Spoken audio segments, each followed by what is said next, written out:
Bellanca Xtreme Decathlon holds a special place among my favorite airplanes. I have a history of building and flying several radio-controlled models of this airplane. Upon encountering the Bellanca Xtreme Decathlon version, I made the decision to undertake its construction as well. This time, I opted for a robust, hard-brazed steel tube fuselage construction, mirroring the principles employed in real airplane construction. The choice of size for this model was influenced by my prior experience. Similar to my approach with the previous giant plywood model, I began the design process using CAD. Throughout the design and construction phases, I utilized various CAD programs, ultimately settling on Fusion 360. The primary motivation behind this choice was the appeal of an all-in-one environment, encompassing both CAD and CAM functionalities. My overarching goal was to create a universal model extending beyond a mere aerobatic replica. I aspired to build a model suitable for glider towing and recreational flying, while still capable of executing basic aerobatic maneuvers. I have opted to utilize my preferred airfoil, the NACA 2414, characterized by a 14% thickness. Although this thickness might be considered on the higher side, I believe it will perform effectively, aligning with the desired flying characteristics. The zero lift angle of attack for this airfoil stands at -2.06 degrees, with the ideal angle of attack identified as 0.24 degrees. In my design, I have chosen a wing incidence angle of attack at 1.5 degrees, and correspondingly, I've set the elevator angle of attack to the same value. The CAD drawing exhibits thoughtful use of color to enhance clarity and facilitate easy identification of materials and their corresponding structures. The color-coded scheme, blue for aluminum, black for steel, green for polystyrene, and yellow for fiberglass, is a practical and effective approach. Minor deviations exist in this scheme, such as certain small plastic parts appearing in black. Wooden components are also color-coded based on the type of wood utilized. Broadly, 3 wood types were employed: poplar plywood, spruce bars, and balsa wood sheeting. All jigs for the fuselage, elevator and rudder were precision-milled from poplar plywood. The drawing is structured in the browser tree. The highest level, assembly, encompasses a comprehensive representation of all components. The second level comprises the sub-assemblies of the jigs and molds and the model itself. This hierarchical organization further extends to sub-assemblies, containing elements like fuselage, wings, stabilizers, etc. Each of these sub-assemblies can be subdivided into other logical sub-assemblies such as motor cowl, landing gear, wooden parts, or elevator servo assembly. This division extends to even lower levels like servo arms, screws, nuts, etc. Initially, the drawing involved the creation of numerous joints between components, accounting for each screw, washer, nut, or any other part. However, owing to the intricate complexity of the model, I opted to replace most of the joints with rigid groups. These groups, for instance, include all screws and nuts within the motor cowl. Joints were predominantly used for moving components. The model was designed using a top-down approach, with all components integrated into a single file. Due to the high complexity, a design history was not recorded. The recalculation of everything on my PC was time-consuming due to its limited speed. The drawing exclusively consists of bodies, with no sketches incorporated. Let's take a look at the jigs, starting with the jig for the fuselage steel structure. The jig parts have been milled from poplar plywood, utilizing a lost formwork approach. As previously mentioned, I constructed the fuselage and tail wings using thin-wall steel tubes, which were meticulously hard-brazed, within plywood jigs employing a torch and brass. In the thin-wall steel tube fuselage construction, the steel tubes and additional sheet steel parts are cut and shaped, then inserted into the jig. Subsequently, the tubes and other components are hard brazed together using a torch, which, of course, partially damages the plywood jig, causing it to burn around the tube joints. After completing the steel construction, the remaining damaged jig is broken apart and removed from the construction. Therefore, the jig is designed for one-time use only. After brazing the basic fuselage structure together and removing it from the jig, all remaining brackets were brazed into their respective positions. Following this, the fuselage construction was ready for the next steps. Before progressing further, the rudder and the elevator were assembled and brazed together in their respective jigs. The manufacturing process is the same as for the fuselage. Thin-walled steel tubes are cut and shaped before being inserted into the jigs.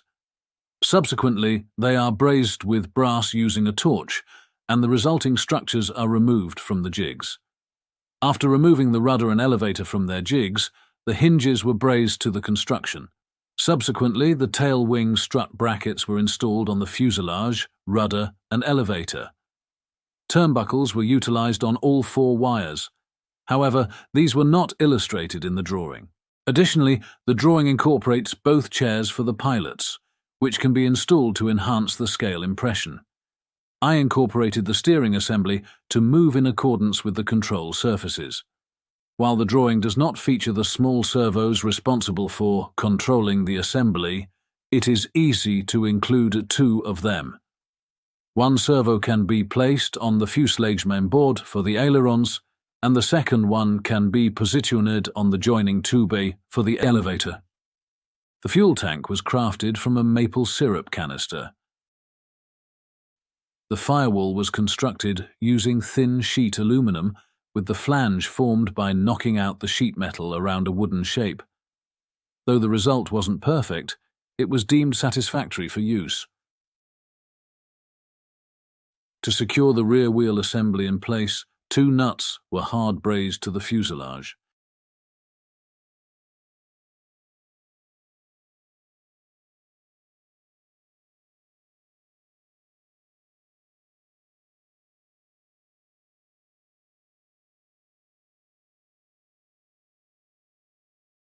The main gear legs were fashioned from 8 mm thick duraluminum, while the wheel discs were lathe-turned from duraluminum.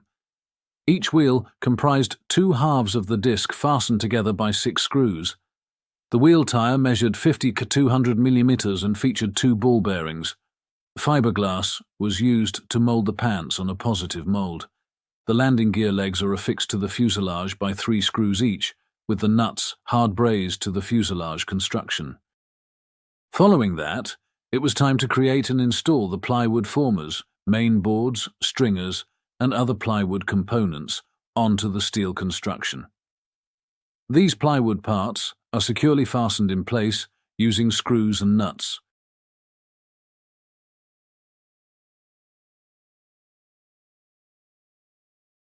The engine is affixed using 4 rubber shock absorbers. A dual aluminum silencer was employed, utilizing Y flexible steel pipes. The motor and choke servos are directly mounted on the firewall to minimize the length of the push rods.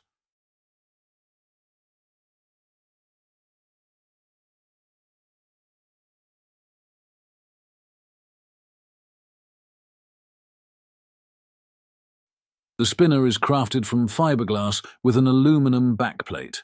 The propeller is a standard wooden propeller of the recommended size.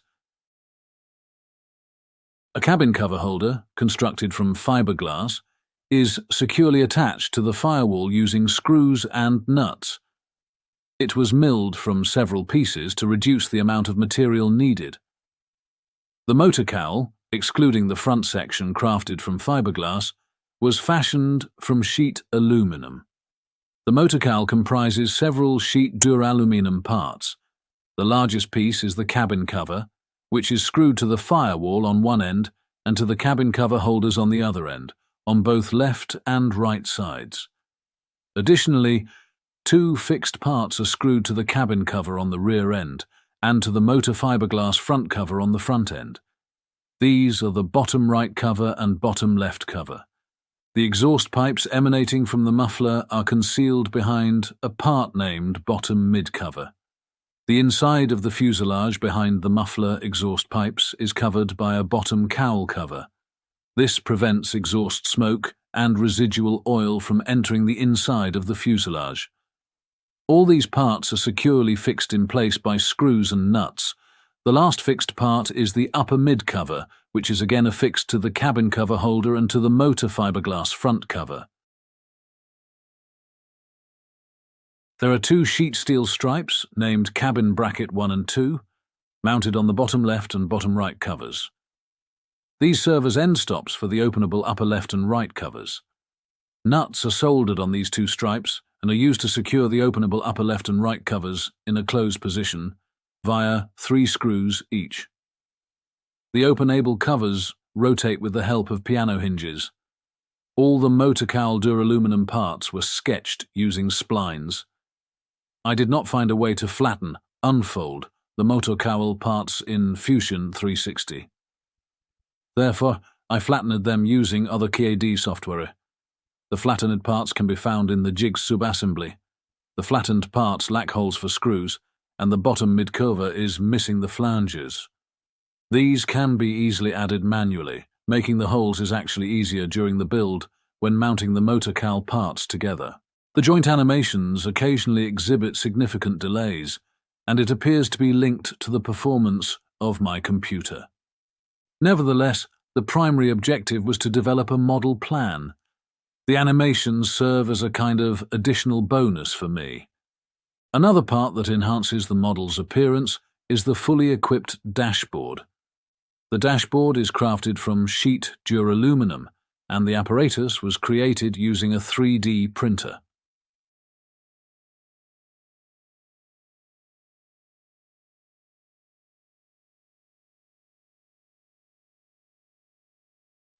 A dashboard cover, also made from sheet duraluminum, is painted black in this case.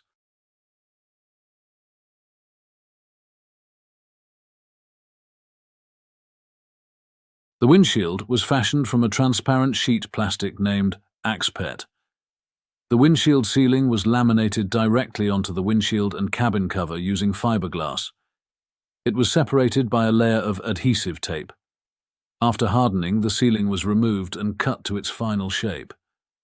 The windshield is secured in place by screws and nuts. I manually shaped the windshield by finding the right form using a piece of cardboard. However, I've retained the sketch used for drawing the windshield in place. This could facilitate the process of making the windshield somehow easier.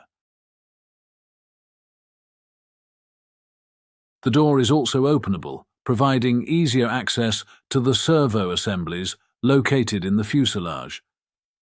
The lock was 3D printed and assembled with a piece of wire, a small spring, and a screw. It functions well.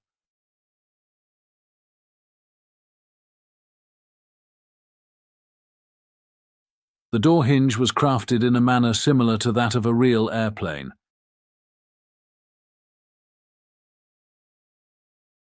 The front side window is designed to be openable and was constructed in a manner akin to the door. The hinges are composed of 2 pieces of piano hinges, and the locks were again produced using a 3D printer.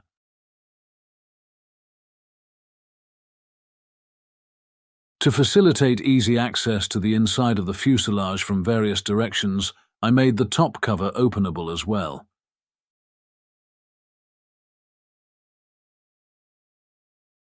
Once again, the hinge is crafted from a piano hinge, and the lock is identical to the window lock. For the same reason, I included a side storage door.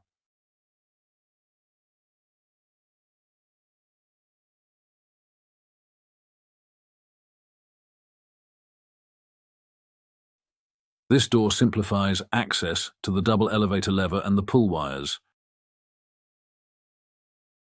Both the rudder servo assembly and the elevator servo assembly are accessible from the bottom of the fuselage by unscrewing and removing the bottom covers.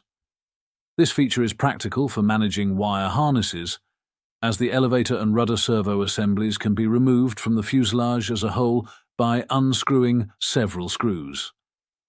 The number of servos used depends on their torque. For example, the elevator may not necessarily require all 4 servos and could function adequately with just 2. This showcases the flexibility of the design in terms of servo usage.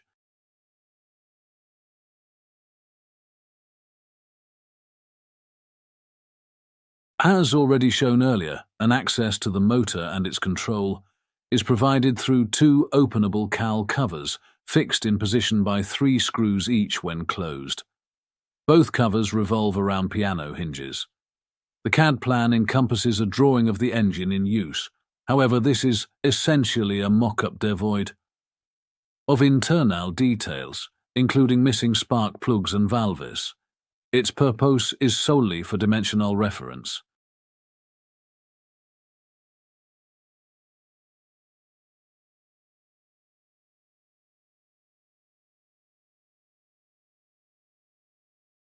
The model can optionally be equipped with a hook for glider towing. The entire towing hook assembly is removable from the fuselage by unscrewing 8 screws. The servo controls the locking lever.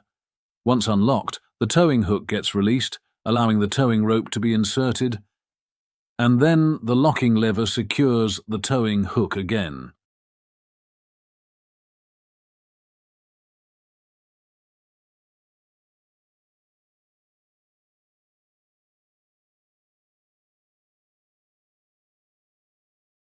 Let's take a look at the wings. The wing is using ribs created in a mold from thin spruce bars and small pieces of plywood. The ribs created with this method are very light and rigid. The molds for the ribs have been milled from plastic blocks. The type of plastic used should not stick to the glue used, otherwise it will not be possible to remove the ribs from the mold. Making the ribs is very easy. Small pieces of spruce bars are cut, and they are inserted into the grooves in the mold. Some pieces are straight, some are bent. Also, the leading and trailing edge parts milled from a plywood are inserted in the molds. When all parts are inserted, the joints are flooded with glue. Reinforcing triangles of thin plywood are glued to the joints from the top side only. After drying of the glue, the ribs are pulled out from the old, and the reinforcing plywood triangles are glued to the opposite side of the rib if required. It's not required for the root and tip ribs. Also, the ribs adjacent to the aileron are having different reinforcement at the trailing edge to accommodate for the aileron hinges. The rib which holds the center aileron hinge doesn't have the reinforcement on both sides. When applying the reinforcements to these specific ribs, one must follow which side of the rib the reinforcement should glued to, depending if it is a rib for the left or right wing. It might happen that the reinforcement must be applied only on the side of the rib, which is at the bottom of the mold. In such case, the rib must be pulled out from the mold firstly, and the reinforcement should be glued to the correct side afterwards. The numbers on the mold next to the specific rib grooves show how many ribs should be made in these grooves for both wing. The identical grooves for aileron ribs is milled in the molds 6 times due to the required number of them. Each rib in the wing browser tree shows which old and which set of grooves should be used for a specific rib. For example, rib 10 shows that a mold marked A, and grooves with number 16 next to them should be used, which is this one. The sample ribs shown inserted in the molds are for demonstrational purposes only.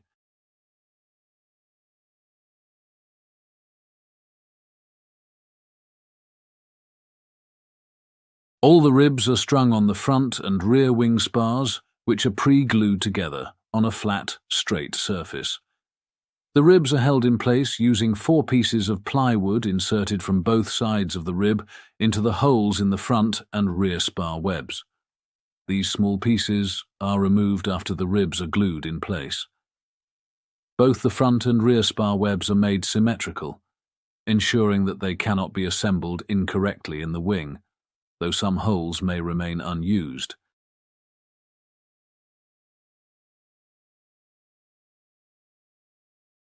To prevent any undesirable twist in the wing, It is essential to build it on a straight, flat surface. Subsequently, other elements such as aileron hinges, leading and trailing edges, strut washers, trailing edges in front of the ailerons, and the duralumin root and strut brackets are added to the wing. The wings have 2 layers of balsa cover. The inner layer is called filling, and the outer one is called sheeting. In the drawing, the filling is depicted as 2 mm balsa wood pieces inserted between the ribs. In reality, I used all balsa wood scraps thicker than 2 mm found in the workshop and glued them between the ribs. After filling all spaces between the ribs, these scraps were sanded flush with the outer shape of the ribs to create a surface for the outer sheeting. The outer sheeting of the leading part of the wing was crafted from 1 piece of 2 mm thick balsa wood. Initially, a properly sized sheet was glued together. Both the sanded filling and the prepared sheeting were coated with polyurethane glue. As the glue almost dried, the sheeting was moistened from the opposite, outer side. The sheeting was then attached to the sanded filling, ensuring both adhesive sides were in contact. Ironing the sheeting with an iron to the filling allowed for a nice bend over the leading edge without any breakage. Finally, the sheeting was completed with balsa strips glued to the ribs. It's important to note that the root and strut duralumin brackets must be installed before the filling and sheeting because the screws are not accessible afterward. The wing panel is closed by adding the tip rib reinforcements and both the root and tip ribs.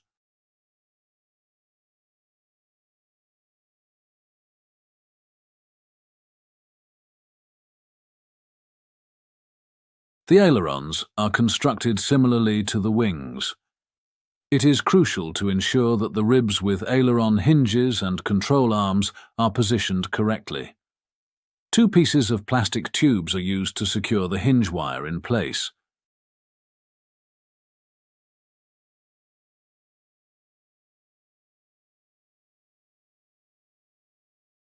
Both the left and right wings feature servo holders and an optional wing box. The wing box can be used to house servo cable connectors, various sensors, satellite receivers, or batteries if necessary, although it's not mandatory. The servos depicted in the drawing are old Hitech super servos, which may be obsolete today. However, they have served well in different models for many years without any issues. The design can be easily modified to accommodate other types of servos if needed. All the screws and nuts used are selected from the Fusion 360 McMaster-Carr database based on matching length, diameter, and type, without specific consideration for strength or color.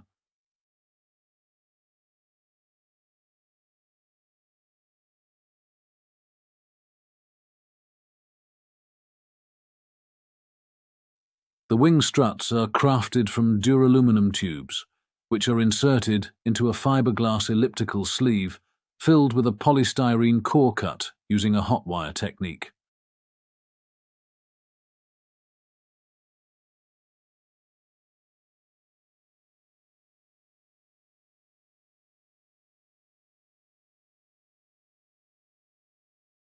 Finally, let me present a brief demonstration of some animations showcasing the joints, primarily focusing on the control surfaces not shown previously.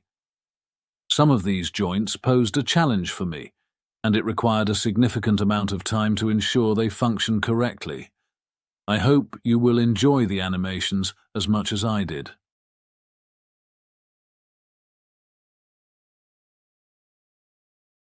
At times, I've noticed that the joints exhibit a somewhat sluggish response, not precisely following the mouse movements in perfect synchronization. This becomes particularly noticeable, as seen in the example when manipulating the rudder. In instances where this discrepancy arises, I employ the Joints Animation feature. By activating the visibility of the joints and allowing the system to take charge of animating the movements, I find a more fluid and seamless representation, overcoming the occasional lag or misalignment. This approach not only enhances the visual appeal, but also contributes to a smoother and more accurate portrayal of the control surface dynamics. Well, that concludes the basic description of the design I created. I've documented the build process with numerous photos, and these images are available on web pages specifically dedicated to my model designs. The link is provided in the video description. I genuinely hope that this video serves as a source of inspiration for somebody. Thank you sincerely for taking the time to watch. I appreciate the opportunity to share this with you, and I hope you found the content enjoyable and insightful.